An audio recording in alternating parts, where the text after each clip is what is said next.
하나님 아버지 하나님 감사합니다. 오늘도 제가 주의 십자가 복음을 들고 이 자리에 섰습니다. 주께서 제게 전해주신 그대로 또한 저도 그대로 더하거나 빼지 않고 전할 수 있도록 인도하시고 받는 사람들도 또한 제가 전하는 말씀을 하나님의 음성으로 예수 그리스도 음성으로 흐레마로 받을 수 있도록 은혜를 내려주시옵소서. 모든 말씀 우리 주 예수 그리스도 이름으로 기도드립니다. 아멘. 자, 그러면 처음 슬라이드 보여줄까요? 본문 말씀 보여주세요. 자, 본 말씀 읽을 때 다 일어서 주시기 바랍니다. 일어서 주세요. 갈라디아서 1장 6에서 7절입니다. 그리스도의 은혜 안에서 너희를 부르신 이로부터 이렇게 빨리 다른 복음으로 너희가 이전되는 것에 나는 매우 놀라는데 그것은 또 다른 복음이 아니라 어떤 이들은 그저 그리스도의 복음을 변개하기 원하며 너희를 혼잡하게 하는 이들이라. 하지만 설령 우리 자신들이나 혹 하늘로부터 온 천사라도 너희에게 우리가 복음 전파한 것과 상반되는 것을 너희에게 복음 전파한다면 그는 반드시 아나세마가 되라. 이 전에 우리가 말한 것처럼 또한 지금 다시 내가 말하노니 만일 어떤 이가 너희가 받아들인 것과 상반되는 것을 너희에게 복음 전파한다면 그는 반드시 아나세마가 되라. 자, 앉아주시기 바랍니다. 지난 시간 종교의 탄생에 대해 공부하며 음료에 속한 종교는 그 기반이 성령님의 계시에 바탕한 하나님의 말씀이 아니라 인간의 이성에 바탕한 철학이라고 배웠죠. 아, 간단히 말씀드려서 인간 사고 산물이 철학인데 이 철학을 통해 하나님이라든지 성경 말씀을 아, 연구하여 체계적으로 지식을 쌓은 것이 바로 신학입니다. 이것을 통해 여러분은 그동안 배우고 또 공부하며 남을 가르쳐 왔던 것입니다. 그런데 그런 철학의 주류인 신학이 바탕이 되어 세워진 기독교라는 종교를 통해서 전해지는 그 가르침을 성경은 헤테론 유앙겔리온, 곧 다른 복음이라고 말씀하고 있습니다. 증언하고 있죠. 바로 너에게 우리가 복음 전파한 것, 즉 너희가 받아들인 것과 상반되기 때문입니다. 제가 수시로 지적했듯이 다른 복음은 십자가 복음, 곧 그리스도 복음과 상반되지요. 그리스도 복음은 헬라어로 뭐라고 하냐면 토 유앙겔리온 투 그리스트 인데 제가 그리스도 복음을 십자가 복음, 곧 토 유앙겔리온 투 스타우르라고 굳이 별명을 붙인 이유는 그리스도 복음이라고 제가 하면 세상 교회를 점령하고 있는 그 다른 복음과 구분이 안 되기 때문입니다. 종교인들은 제게 당신은 그리스도 복음을 전파하고 있습니까? 선포합니까? 나도 그리스도 복음을 전파하는 그리스도 복음 사역자입니다. 우리 함께 잘 해봅시다라고 말할 것이기 때문입니다. 십자가 복음은 로고스 호투 스타우르, 즉 십자가에 관한 말씀에서 유래하는데 그 말씀의 뜻은 뭐냐면 예수 그리스도 십자가에 속한 모든 것의 말씀이라는 것이라고 저희가 제 23강에서 배웠습니다. 그래서 이것을 줄이면 십자가에 관한 말씀이 되는데 이 말씀이란 단어는 베드로전서 1장 25절에 따르면 말씀은 곧 복음이라는 단어와 동의어이기 때문에 곧 십자가에 관한 말씀은 갈라키 십자가 복음이 되는 것입니다. 따라서 십자가 복음이라는 표현은 제가 지어낸 것이 아니라 하나님께서 성경을 말씀을 통해 하시는 표현입니다. 이것을 기원이 바로 고린도전서 1장 18절입니다. 이 구절을 모든 번역성들이 오역을 했다고 우리 살펴봤었죠. 다음 슬라이드 보여줄까요? 고린도전서 1장 17에서 24절입니다. 그리스도께서 나를 보내심은 세례를 베풀게 하려 하심이 아니요 오직 복음을 전하게 하려 하심이로되 말을 지혜로 하지 아니함은 그리스도의 십자가가 헛되지 않게 하려 함이라.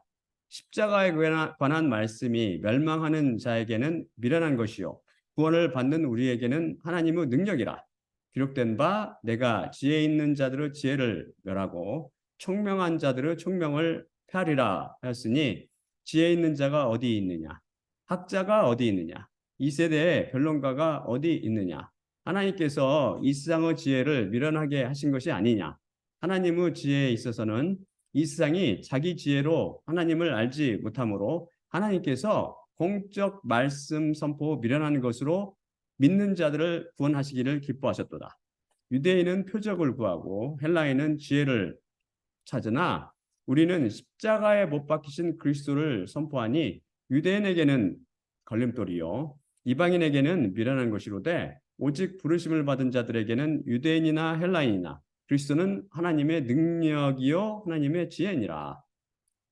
우리가 지금까지 140회에 걸쳐서 그리스도 복음, 그 십자가 복음에 대해서 배웠고 특히 72회는 설교를 통해서 오직 성경으로, 오직 믿음으로, 오직 은혜로 상세히 살펴봤듯이 기독교라는 종교 교리는 제가 여러분께 복음 전파한 것, 곧 여러분이 저에게 받아들인 것인 십자가 복음과는 상반되며 전혀 다른 것입니다.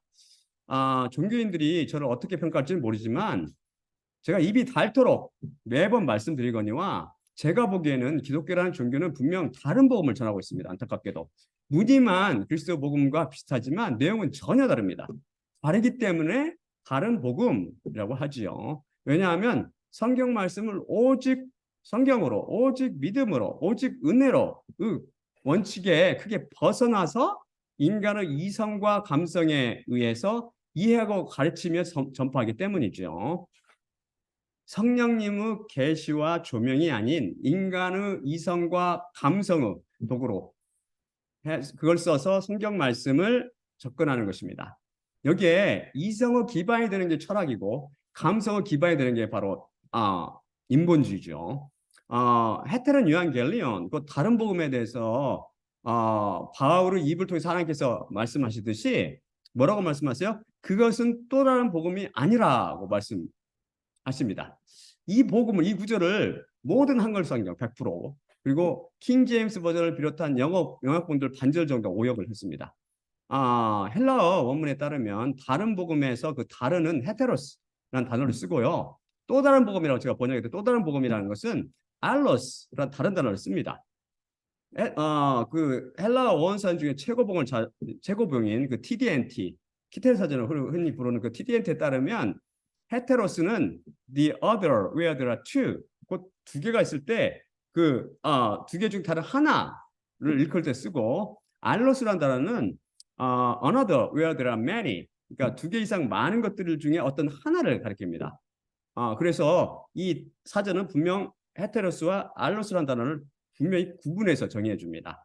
영어로 번역해드리면 다른이라는 뜻의 헤테로스는 different가 되며 또 다른 그 알로스는 another가 됩니다. 좀 더 이해가 되시나요? 그래서 바울이 다른 복음이라고 말씀할 때 이것은 여러 개의 복음들 중에 어떤 하나가 아니라는 것입니다. 즉 지금 복음이란 그리스도 복음 있고 소위 십자가 복음과 다른 복음이 있다는 것입니다. 여러 개의 복음이 있는데 그중 하나를 다른 복음이라 부르는 게 아니라는 것이죠. 즉 십자가 복음인 그리스도 복음이 아닌 모든 다른 것들은 다 다른 복음으로 분류하며 불리게 되는 거죠. 왜 그러냐면 그것은 십자가 복음과 다르게 생겼기 때문입니다. 그것이 천주교 무슨 가르침이나 천주교 신학 사상이나 동방정교 교리나 개신교 가르침이나 혹은 그게 귀신파워 주장이나 또는 구원파워 교리나 신천지 가르침이나 몰몬교 어떤 교리나 다 그런 것은 다른 하나의 복음, 곧 다른 복음에 분류된다는 것입니다. 참 다이아몬드가 가짜 다이아몬드 속에 하나가 딱 감춰 있을 때 참 다이아몬드는 오직 하나고 다른 것들은 다른 다이아몬드, 곧 가짜 다이아몬드들이라는 것이죠.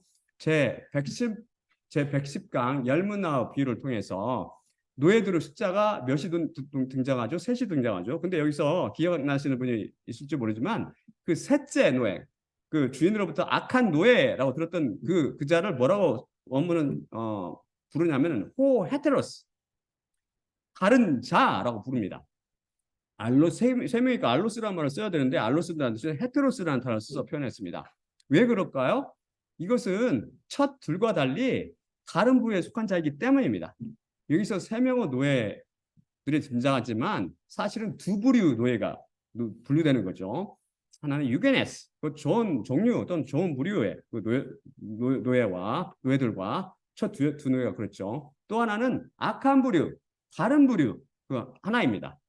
딱 두 개가 있는 거죠. 마찬가지로 하나님 앞에서 복음도 딱 두 개가 있는 것입니다. 그래서 이 놀랍게도 성경 말씀을 이루는 단어 하나하나도 절대 가볍게 여기면 안 됩니다. 따라서 성경 말씀을 성령님의 조명 아래 살펴보면 정말 두렵고 떨립니다. 부담 없이 종교인들이 부담 없이 말씀을 매추해하고 크리노 하는 행위를 저지르죠. 곧 헤아리고 판단한 후 왜곡시키며 변개시켜 버립니다. 이런 행위는 정말 하나하나가 정말 두렵고 떨리는 행위라는 것을 깨닫게 됩니다. 성경을 알아갈수록, 하나님을 알아갈수록, 성경 말씀을 알아갈수록, 바로 성전 안에 있는 전 성전 안에 있는 게 바로 그리스도 은혜 안에 있는 거라고 그랬죠. 성전 안에 있는 성전 안에 있어 그리스도 은혜 안에 있는 저도 성경 말씀을 감히 해석할 때 심히 두렵고 떨리는데 성전 밖에 있는 것 자체는 이미 저주 아래 있는 거라고. 진노 아래. 하나님의 진노 아래, 저주 아래 있는 종교인들은 서슴없이 왜곡과 변개를 일삼는 것인데 이는 바로 하나님도 그분의 말씀도 전혀 모르며 그걸 두려워하지 않기 때문입니다. 만일 참으로 하나님을 두려워한다면 그리고 또한 하나님의 말씀을 두려워한다면 그렇게 제멋대로 번역할 수 없지요. 무식하면 용감하다는 말이 있지 않습니까? 문제는 다른 부류에 속한 사람들은 자신들이 무엇을 하고 있는지를 전혀 알지 못하고 있다는 것입니다. 하나님도 모르고 성경 말씀도 전혀 모르기 때문에 자신이 하는 일이 어떤 결과를 초래하는지도 전혀 모릅니다. 그래서 말씀을 유다왕 여호야김이 싹둑싹둑 잘라버렸잖아요. 잘라버리고 찢어내고 이것을 왜곡하며 변개를 일삼지만 전혀 하나님을 두려워하지 않습니다. 제가 보기에는 정말 두렵고 안타까운 일이죠. 마음 아프게도 신학의 바탕에 세워진 종교는 다른 복음을 전하며 음료에 속한 쌍 종교인들을 음료 포도주에 취하게 하여 혼미하게 만들고 있습니다. 성당이나 예배당, 곧 수상교회는 다른 복음으로 가득 차 있죠. 사실 제 눈에는 기독교나 유대교나 불교나 회교나 남묘 혈안계교나 크게 다를 바 없습니다. 다음 슬라이드 보여줄까요? 다음요 교리들이죠. 아마 가르침이고 요한계시록 17장 1에서 7절입니다. 잘 읽어보세요. 그리고 7 대접을 가진 천사들 중 하나가 와서 나와 함께 말했으니 이르되 오라 내가 너에게 많은 물들 위에 앉아있는 거대한 음녀의 심판을 보이리라. 그녀와 더불어 땅의 왕들이 음행하였고 땅에 거주하는 자들이 그녀의 음행의 포도주에 취했느니라. 그리고 그가 나를 영 안에서 광야로 옮겼더라. 그리고 내가 신성모독의 이름들이 가득하고 7 머리와 10 뿔을 가진 붉은색 짐승 위에 앉은 여자를 보았는데 그 여자가 자줏빛과 붉은빛 옷을 입고 있었고 금과 귀중한 돌들과 진주들로 장식되어 있었으며 그녀의 손에 가증함과 그녀의 음행의 부정이 가득한 금잔을 갖고 있었고 그녀의 이마 위에 비밀, 거대한 바벨론, 땅의 음료들과 가증한 것들의 어머니라는 이름이 기록되어 있었더라. 그리고 내가 성도들의 피와 예수님의 증인들의 피에 취한 여자를 보았노라. 그리고 그녀를 보고 내가 엄청나게 놀랐느니라. 그러자 그 천사가 내게 말했으니 왜 놀랐느냐? 내 자신이 너에게 그 여자와 그 여자를 태우고 있으며 7 머리와 10 뿔을 가진 그 짐승의 비밀을 말해주리라. 우리는 제46강 통해 거대한 바벨론 성, 곧 음녀의 비밀에 대해서 소상히 살펴봤습니다. 꼭 다시 들어보세요. 여기서 밝히 말하듯이 땅에 거주하는 자들이 그녀 음행의 포도주에 취했느니라 입니다. 이 세상에 사는 모든 사람들은 다 음료 포도주에 취해 있습니다. 종교인들도 물론 애가 아니죠. 이것은 절대 거짓 없으신 하나님의 말씀입니다. 나는 아니야라고 부인하지 마십시오. 이로부터 나서 하나님의 왕국으로 이주하지 않은 모든 사람들이 다 마찬가지입니다. 이를 부인하여 듣지 말고 그걸 인정한 후 이 음료 포도주에서 깨어날 방법을 한번 모색해 보세요. 그런데 이 음료 포도주는 무엇으로 되어 있다고 했었죠? 다음 슬라이드 보여줄까요? 요한복음 19장 28에서 30절입니다. 이것 후에 예수님께서 이미 모든 것들이 성취되어진 것을 아시고 성경이 이루어지게 하시려고 이르시되 내가 목마르다 포도주 식초가 가득한 그릇이 놓였는데 그러므로 그들이 포도주 식초가 가득한 해면을 가져와 구슬초로 그분의 입에 대니라. 그러자 예수님께서 포도주 식초를 받았을 때 말씀하셨으니 이루어졌노라. 그리고 머리를 숙이시고 그 영을 아버지께 맡기셨느니라. 다음 슬라이드 보여줄까요? 여기서 예수님께서 이루어지게 하시려고 하셨던 말씀은 시편 69편 21절입니다. 그리고 그들이 독을 내 음식으로 주었으며 나의 갈증을 위해 식초를 마시게 하나이다. 역사가들에 따르면 십자가에서 형을 당하는 사람들에게는 어떤 쓴맛 나는 어떤 것을 포도주 식초와 섞어 마시게 해서 통증과 갈증을 완화시켜 줬다고 합니다. 이 쓴맛 나는 어떤 것은 히브리어로는 러쉬, 여기서 이 시편에서 러쉬인데 이것은 세 가지 뜻입니다. 여기에 첫째는 poisonous plant, 독초라는 뜻이고, 둘째가 poison, 그래서 독이나 독극물이라는 뜻이고, 세 번째가 venom of snakes, 뱀의 독액을 말합니다. 로시오 헬라는 콜레인데요. 이거는 매우 쓴 식물의 뿌리나 잎사귀 혹은 어떤 짐승의 담즙, 이걸 매우 쓴 성분으로 가득 차 있는 무엇인가로 추정되죠. 그래서 신약과 구약을 종합해 보면 이것의 정체는 독초나 뱀의 쓸개로 압축됩니다. 포도주 식초로 제가 번역한 헬라어는 옥서스인데 이것은 sour wine 혹은 wine vinegar 란 뜻인데요. 포도주로 만든 식초를 일컫습니다. 이를 통해 성경 말씀이 얼마나 기가 막히게 성취되는지를 알 수 있죠. 여러분 비교해 보세요. 시편과 예수님 그 묘사한 그 요한복음 신약과 구약. 그런데 이 포도주 정체가 신명기를 통해서 밝혀지죠. 다음 슬라이드 보여줄까요? 신명기 32장 31에서 33절입니다. 그들의 반석은 우리의 반석이 아니기 때문이니 우리의 원수들이 심판관들이노라. 그들의 포도나무는 소돔의 포도나무로부터 말미암으며 고모라의 포도원들로부터로다. 그들의 포도들은 독 포도들이요 포도송이들은 그들에게 쓴 것들이로다. 그들의 포도주는 뱀들의 동물이요 잔인한 독사들의 독액이로다.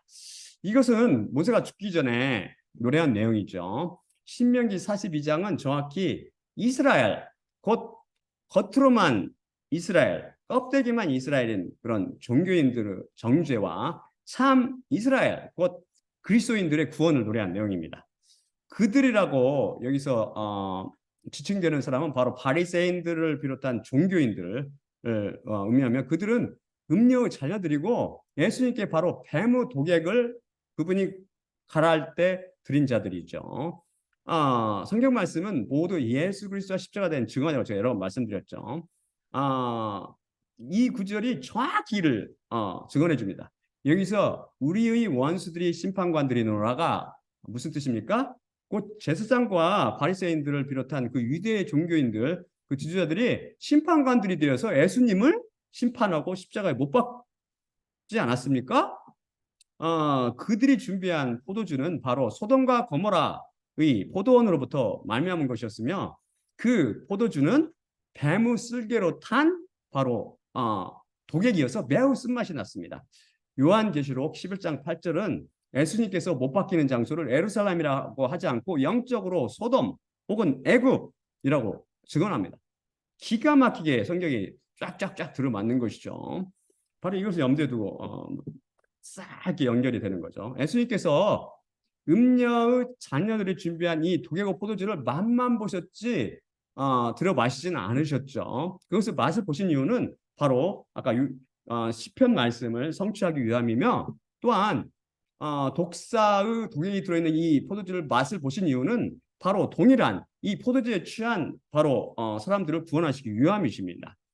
이 세상에 속한 사람들은 다 마귀 곡 독사의 맹독으로 된 음료 포도주의 마셔서 취해 있는 상태입니다.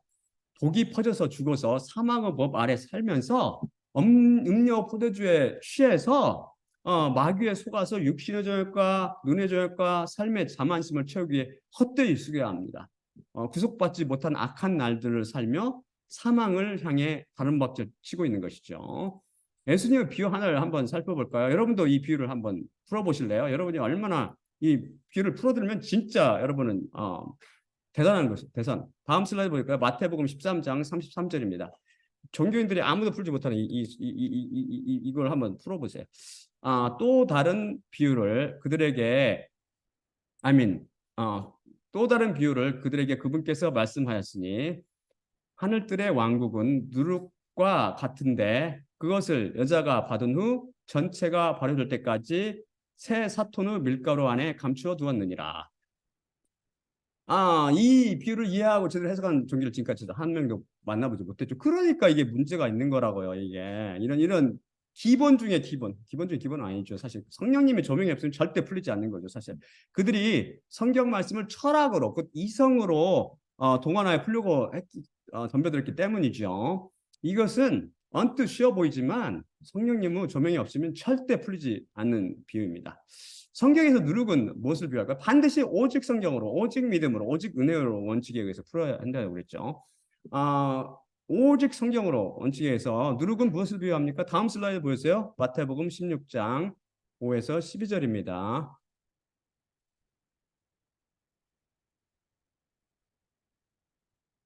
그리고 그 제자들이 다른 편에 왔을 때 떡들을 취할 것을 잊었더라. 그런데 예수님께서 그들에게 말씀하였으니 바리새인들과 사두개인들의 누룩을 주의하고 조심하라. 그러자 그들이 우리가 떡들을 취하지 않았다 이르며 그 자신들 안에서 논의했더라. 그러자 예수님께서 그것을 아시고 말씀하였으니 믿음이 적은 자들아 너희가 떡들이 없다고 왜 너희 자신들 안에서 논의하였느냐. 5천 명들의 다섯 떡들과 몇 광주리들을 너희가 받았는지 아직 깨닫지 못하며 기억하지도 못하느냐. 또한 4천 명들의 일곱 떡들과 몇 바구니들을 너희가 받았는지도 아직 깨닫지 못하며 기억하지도 못하느냐. 떡들에 관하여 너희에게 내가 말하지 않았다는 것을 어찌 너희가 깨닫지 못하느냐. 그러므로 바리새인들과 사두개인들의 누룩을 조심하라. 그때 떡들의 누룩을 조심하라. 그분께서 말씀하셨던 것이 아니라 바리새인들과 사두개인들의 가르침을 주의하라. 그분께서 말씀하셨던 것을 그들이 이해하였더라. 예수님께서 밝히 말씀하시더니 누룩은 바리새인들과 사두개인들의 가르침, 곧 종교인들의 가르침입니다. 우리가 앞에서 철학을 즐긴 신학이 바탕이 되어 세워진 기독교라는 종교를 통해 전해지는 가르침을 성경은 헤테로뉴안겔리온, 다른 복음이라고 부른다고 했죠. 그래서 결국 이 누룩은 다른 복음을 비유함을 알 수 있습니다. 또한 누룩은 성경 중에서 죄를 비유합니다. 무교병이 뭐죠? 바로 누룩이 없는 떡. 이것은 바로 죄 없으신 예수 그리스도를 비유하지요. 누룩은 또한 죄로부터 나오는 그 모든 악의와 사악 등도 비유합니다. 모든 죄악의 근원이며 누룩은 또한 죄의 산물인 다른 복음을 낳습니다. 그리고 다른 복음은 또한 누룩 곧 죄를 일태하도 낳죠. 또한 악의 순환이 되풀이되는 것이죠. 다음 슬라이드 볼까요? 고린도전서 5장 6에서 8절입니다. 너희의 자랑함이 좋지 않도다. 적은 양의 누룩이 반죽덩이를 전부 발효시키는지 알지 못하느냐? 너희가 새 반죽덩이가 되기 위해서 사실 너희가 누룩 없는 상태인 것처럼 또한 우리의 유월절 양 그리스도께서 희생되셨기 때문이니 오래된 누룩을 너희가 제거해서 깨끗하게 하라. 그러므로 오래된 누룩 안도 아니고 악의와 사악의 누룩 안에서도 아니며 오히려 성실과 진리의 무교병들 안에서 우리가 절기를 행해야만 하느니라.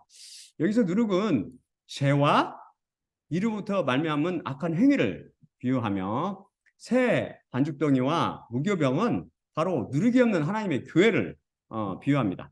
그래서 오직 성경으로 원칙에 의해 살펴보면 성경 중에서 누룩은 절대 선한 것이라든지 좋은 것을 비유하지 않습니다. 오직 성경으로 오직 성경으로 원칙을 무시하는 종교인들이 이를 혼잡케 할 뿐이죠. 다음 슬라이드, 다음 구절은 그럼 다음 구절은 어떻게 해석해야 할까요? 레기 23장 15에서 17절입니다. 이것도 한번 해석해 보세요. 그 안식일의 다음 날부터 즉 요제의 단을 너희가 가져오는 날부터 너희를 위해 너희가 수를 셀지니 완전한 일곱 주가 될지니라. 그 일곱째 안식일의 다음 날까지 50일을 너희가 셀 것이요 새 소재를 여호와께 너희는 가져올지니라.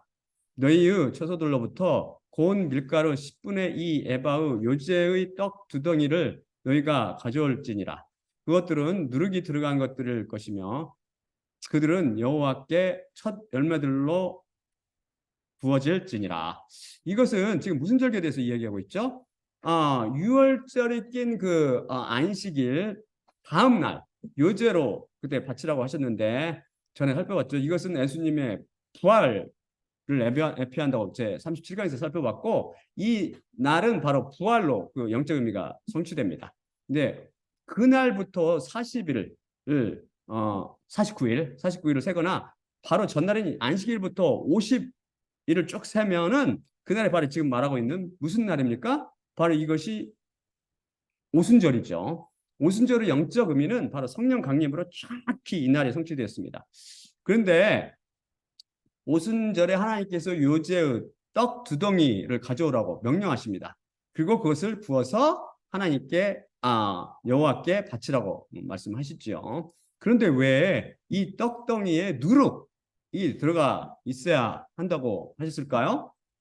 누룩은 아까 말씀드린 것 같이 죄를 비유하거나 죄와 관련된 거 모든 악한 것들을 비유하는데 그래서 누룩이 들어가지 않는 떡 바로는 무교병 이것은 바로 죄 없으신 예수님을 비유한다고 우리가 살펴봤죠. 그런데 왜 오순절날 바치는 떡은 두 덩이야 되고 또 더더욱더 누룩이 들어가는 것이어야 될까요? 이 떡덩이들은 예수님을 비유하는 게 아니고 죄가 있는 두 집단의 인간을 비유하고 있기 때문입니다. 죄는 인간을 비유하기 때문에 인간은 모두 죄가 있죠. 그래서 누룩이 들어간 떡으로 비유됩니다. 첫 열매라고 하나님께서 말씀하신 이들은 어떤 종류의 인간을 비유할까요? 다음 슬라이드 볼까요? 야고보서 1장 16에서 18절입니다. 내 사랑하는 형제들아 속지 말라. 모든 좋은 증여와 모든 완전한 선물들이 위로부터 빛들의 아버지로부터 내려오나니 그분은 단 하나의 변함도 없고 회전하는 그림자도 없으시니라. 그분께서 우리가 그분의 피조물들 중에서 일종의 첫 열매가 되게 하시려고 자기의 뜻을 따라 진리의 말씀으로 우리를 낳으셨느니라. 참된 첫 열매는 오직 예수 그리스도 한 분이라고 그랬죠. 그런데 우리 그리스도인들은 첫 열매가 될 자격이 없지만 그리스도 십자가를 통해서 우리에게 임한 은혜를 통해서 우리가 첫 열매로 간주되는 것이죠. 첫 열매를 가져온 바로 우리 안에 있는 성령님을 통해서 그렇습니다. 오순절에 성령님이 성령 강림이 일어남으로 그 영적 의미가 성취되죠. 아까 말씀드린 같이 우리 그리스도인들도 성령님으로 인해서 첫 열매인 예수 그리스도께서 부활하신 것처럼 우리 모두도 바로 예수님처럼 부활하게 될 것입니다. 또한 그러면 왜 두 떡덩이일까요? 바로 성령님을 받은 두 그룹, 곧 하나님의 교회 안에 있는 두 그룹을 의미합니다. 이것은 새 언약에 등장하지요. 바로 유다 집과 이스라엘 집, 곧 유대인들과 이방인 교회를 의미합니다. 유다인이나 이방인 모두 죄가 있죠. 누룩 죄가 있어서 모두 그 지옥불의 심판을 받아 마땅하지만 예수 그리스도 피로 인해서 우리에게만 은혜를 인해서 우리가 예수님과 함께 십자가에 못 박히는 그런 은혜를 입었고, 그분께서 번제로 성령님에서 불태워줄 때 우리도 또한 첫 열매들로서 성령님의 불로 구워져 하나님께 바쳐진 것입니다. 정확히 이게 성취되잖아요. 그렇죠? 자, 이런 지식을 바탕으로 종교인들이 억지로 풀었던 마태복음 3장 33절 하늘들의 왕국은 누룩과 같은데 그것을 여자가 받은 후 전체가 버려질 때까지 새 사톤의 밀가루 안에 감추어 두었느니라. 이 참된 의미를 한번 살펴볼까요? 누른 성경 중에서 뭘 비유한다고요? 죄를 비유하거나 거짓 가르침, 페트론 요한겔리온 다른 복음 비롯해서 비유하고 있다고 했습니다. 여기서 여자는 음녀를 비유하고 있습니다. 사톤이라는 것은 히브리어 그 곡물 양을 측량하는 단위입니다. 이게 세아라는 구약에서 많이 썼는데 그 세와 똑같은 것 히브리어 번역한 게 이거 사톤이거든요. 사톤의 밀가루는 이 세상을 비유합니다. 근데 하필이면 왜 새 사톤일까요? 셋이라는 숫자는 성경 중에서 뭘 의미한다고 그랬어요? 성삼일체 하나님을 의미한다고 그랬죠. 마찬가지로 이 세상에서 마귀는 하나님을 성삼일체 하나님을 모방해서 바로 사탄과 거짓 선지자와 불법 아들 적그리스도 그 삼위로 되어 있습니다. 이 세상은 온전히 마귀와 거짓 선지자와 적그리스도의 것이죠. 요한계시록에서 그 예언한 그 불법 아들 적그리스도 그러니까 불법 아들과 짐승 그리고 또한 거짓 선지자가 나타나기 전까지는 세상의 왕들과 바로 종교 지도자들이 바로 정확히 적그리스도와 거짓 선지자와 역할을 지금 하고 있는 것입니다. 여자 곧 음녀는 받았잖아요. 뭘 받았어? 마귀로부터 누룩을 받았다고요. 곧 죄에 물들인 거짓 가르침을 받아서 세상에 숨겨놓습니다. 숨겨놓는다는 무슨 말이냐면 눈에 안 보인다는 거예요. 숨겨놓는다는 것은 눈에 안 보이기 때문에 그렇기 때문에 겉으로는 겉만 보이거든. 겉으로는 진리처럼 보이지만 속은 거짓말에 가득 찬 거죠. 바로 선한 목자의 가르침, 겉으로 보기에는 선한 목자의 가르침이지만 그 숨겨진 속을 보면은 바로 양의 탈을 쓴 늑대의 그런 교리죠. 이 감춰진 누룩, 곧 음녀의 거짓말이 온 세상을 온통 발효시켜 버렸죠. 그래서 이 누룩은 세상에 속한 모든 거짓 가르침을 일컫죠. 이 속에는 음녀에 따른 이세벨의 교리인 그런 다른 복음도 있고 또한 인본주의도 들어있으며 세상을 밝혀주며 잘 살게 해준다는 그런 모든 각종 정치, 경제, 문화, 사회, 교육, 과학 등의 거짓 가르침들이 이들을 여기에 들어갑니다. 또한 과거 탈을 쓴 진화론도 여기 한몫하고 한몫하지요. 그래서 세상의 누리 가득합니다. 세상 사람들이 다들 음료, 포도주에 취해 있는 것이죠. 그걸 모른다고 사람들이. 다른 복음을 예로 들자면 이것은 온 세상을 채우고 있으며 성당과 예배당, 그 세상 교회를 가득 채우고 있죠. 이 다른 복음은 철학뿐 아니라 인본주의와 바로 또 뭐예요? 진화론, 심지어 불교와 회교 및 샤머니즘을 비롯해서 음료 여러 가지 가르침으로 물들어 있죠. 그럼 예수님께서 이 다른 복음인 누룩을 왜 마태복음에서는 하늘들의 왕국 그리고 누가복음에서는 하나님의 왕국으로 비유하셨을까요? 이 다른 복음을 보세요. 헤테론 요한겔리온 이것을 보세요. 누룩 이것은 세상을 쫙 점령했죠. 처음에는 소량으로 시작했지만 엄청난 성장을 가지며 세상에 쫙 영향을 미쳤죠. 제가 어렸을 때 어머니께서 그 빵을 만드시던 것을 제가 이렇게 기억하는데 때로 이제 저희들 이제 간식 해드리려고. 근데 지극히 참 작은 걸 거기다 밀가루 넣는데 그게 막 이게 부풀어 나더라고요. 마찬가지로 다른 복음인 누룩도 온 세상을 죄악으로 가득 물들어 놓았죠. 그런데 예수님께서는 하늘들의 왕국을 바로 누룩에 비유하심으로 그리스도 복음, 그 십자가 복음도 다른 복음처럼 미약하게 시작했지만 장차 크게 성장하여 온 세상을 체험해 영향을 줄 것이라고 지금 예언하고 계십니다. 예수님께서는 누룩에 가는 그 죄성이 아니고 크게 만들어주며 주의 영향을 주는 그 성질을 비유해서 이용하신 것입니다. 아시겠죠? 이제 바로 예수님의 비유로 인해 저는 십자가 복음을 지금 선포하고 있지만 지금 현재는 미약하잖아요. 보는 사람도 없고 관심도 없고 음료 포도주에 취해서 이걸 분별을 못하죠. 하지만 장차 창대하게 된 날을 확신하고 있습니다. 이 비유를 통해서 십자가 복음이 세상을 채우며 바로 영향을 미칠 날이 반드시 올 것입니다. 십자가를 병기로 쌓으시는 성령님으로 인해서 하나님의 나라와 왕국이 하나님의 왕국이 크게 확정되며 확장되어 갈 것이기 때문이죠. 다음 슬라이드 보여줄까요?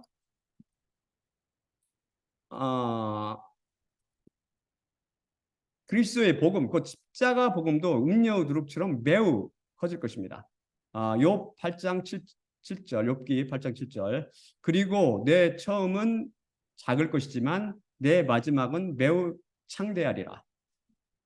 히브리서 8장 11절. 그리고 각자 그들이 그의 시민을 결코 가르치지 아니할 것이요 각자가 그의 형제에게 이르기를 주님을 알라 결코 하지 않으리니 왜냐하면 모든 이들이 나를 알고 있을 것이기 때문이라. 그럼 음료 거짓골인 헤테론 유한겔리온 다른 복음을 전하는 사람들은 어떻게 될까요? 과연 오늘의 본문 말씀인 갈라디아서 8절과 1장 8절과 9절이 거듭해서 연이어서 반복해서 증언하고 있듯이 그는 반드시 아나세마가 되라입니다. 이것의 헬라어 원문은 아나테마 에스토인데요. 이것은 아나테마 더하기 헬라어에서 그 비동사격인 에이미 동사 3인칭 명령형입니다. 3인칭에 대한 명령을 저십이라고 우리가 부르는데 이 저십을 영어 간접 명령법으로 잘못 알고 있는 사람이 많을 거예요 아마. 하지만 이건 잘못된 거고요. 이것은 140강에 제가 말씀드린 것 같이 예를 들어서 let him, let her, let it do 라는 것은 곧 그 또는 그녀 또는 그것으로 하여금 뭐뭐 하라가 아니라 그것은 he must do, she must do, it must do. 그는 반드시 뭐뭐 해야 한다. 그녀는 반드시 뭐뭐 해야 한다. 그것은 반드시 뭐뭐 해야 한다로 번역해야 합니다. 그것이 성경 히브리어와 헬라어, 저시 공통적인 차이, 공통 용법입니다. 히브리 헬라어는 쫙 짝이 됐다고 그랬죠. 기가 막히게. 그래서 2인칭에 대한 명령법이 굉장히 강한 명령을 의지를 나타내잖아요. 마찬가지로 이 3인칭 이 저시브도 3인칭의 명령의 뉘앙스가 굉장히 강합니다. 그래서 이 문장은 그는 반드시 아나세마가 되라로 번역됩니다. 이것은 바울의 입을 빌려하시는 하나님의 말씀입니다. 한 번도 아니고 두 번이나 강조하여 말씀하셨습니다. 그분의 말씀은 입에서 나가서 결코 땅에 떨어지지 않습니다. 3인칭 명령법으로 3인칭 명령법을 사용해서 한 말씀이 뭐냐면 빛이 있으라거든요. 빛이 있으라 말씀하시니까 빛이 쫙 생기잖아요. 마치로 동일하게 3인칭 명령법을 이용해서 그는 반드시 아나세마가 되라고 말씀하십니다. 반드시 아나세마가 되는 것은 절대 분별의 진리입니다. 하늘과 땅은 없어질지언정 이 말씀은 영원히 서 있을 것입니다. 정말 두렵고 영원하며 확고부동한 하나님의 말씀이죠. 그런데 아나테마가 뭐죠?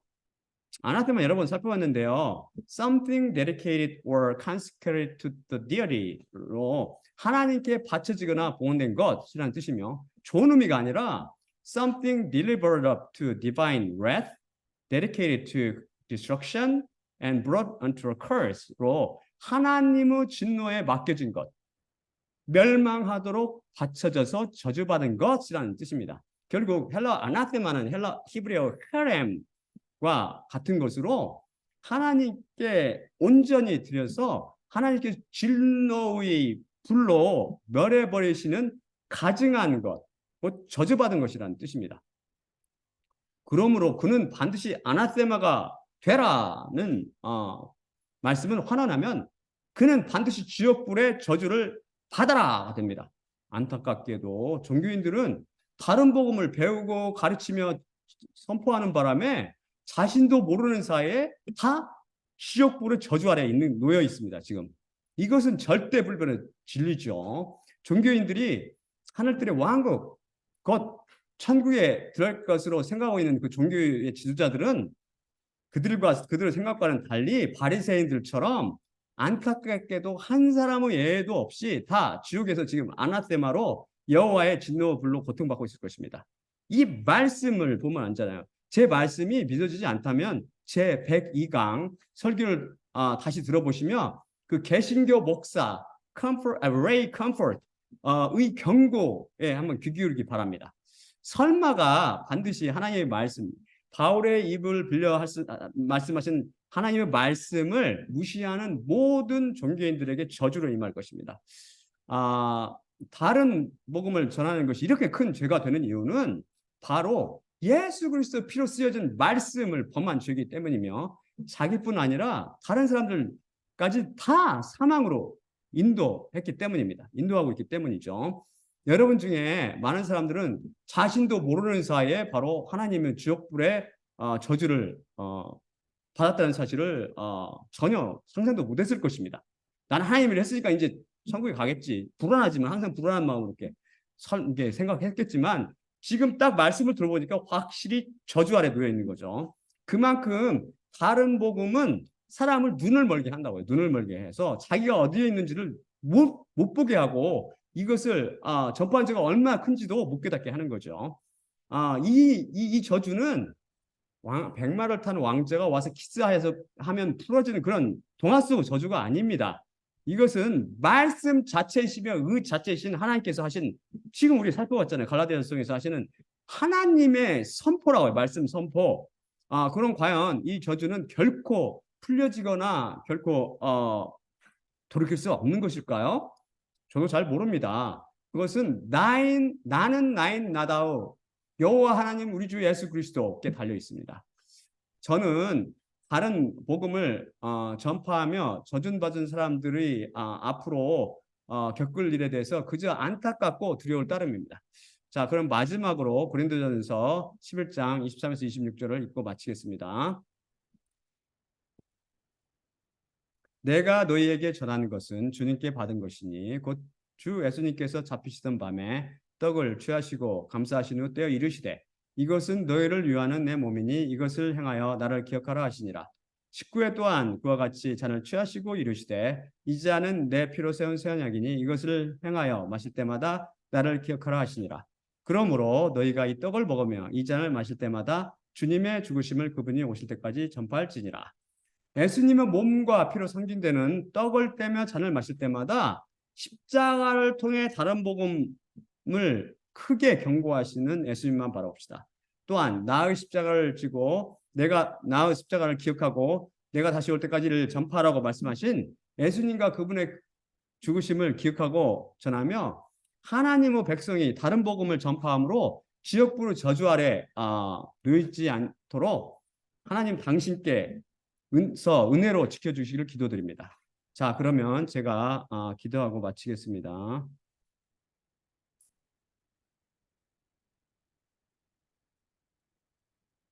사랑의 아버지 하나님 감사합니다. 오늘도 십자가 복음을 주시면 감사합니다. 너무도 많은 사람이 철학에 바탕한, 이성에 바탕한, 인본주의에 바탕한, 음료의 거짓 가르침에 바탕한 다른 복음을 전파함으로 모두 저주 아래 지금 놓였습니다. 하나님의 무서운 진노 아래 있음을 그들이 알게 하옵시고 하나님께 자비를 구하시도록 인도하옵소서. 주여, 저도 또한 저는 성전 안에 있지만 그리스도 당신의 은혜 안에 있지만 제가 주님의 말씀을 전할 때 두렵고 크게 두렵고 떨립니다. 제가 거짓말하는 죄를 범하지 않도록 저를 지켜주시며 성령님의 계시를 확실히 여사 많은 사람을 어둠에서 빛으로 사망에서 생명으로 인도할 수 있도록 은혜를 내려주시옵소서. 모든 말씀 우리 주 예수 그리스도 이름으로 기도드립니다. 아멘. 아멘. 아멘.